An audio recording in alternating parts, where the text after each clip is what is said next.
Қайырлы күн, күндеріңіз сәтті өтсін.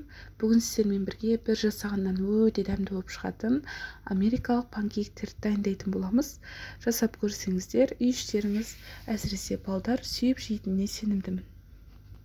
Ең алдымен ыдысымызға 2 жұмыртқаны жарып, жақсылап араластырып аламыз.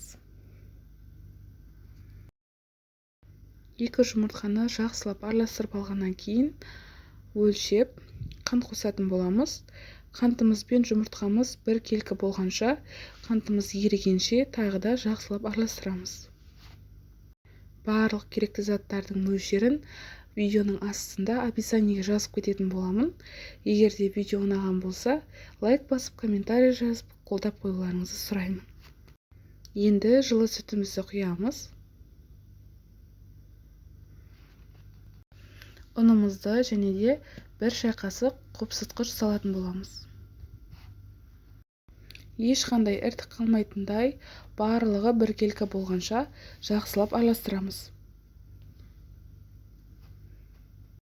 Құрамындағы барлық заттарды видеодағыдай етіп, бәрін өлшеп салатын болсаңыздар, сіздерде де бір жасағаннан осындай дәмді панкейктер шығады.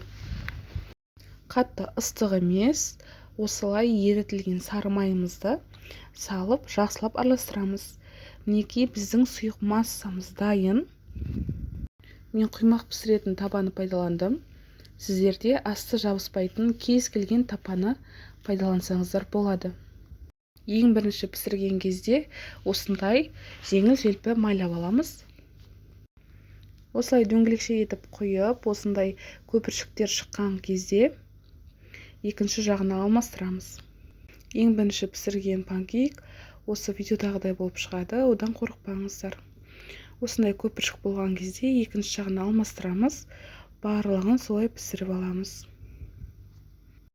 Түрлі шоколадты пасталармен, балмен, нутелламен, кез келген тәттімен ұсынсаңыздар болады. Ас болсын.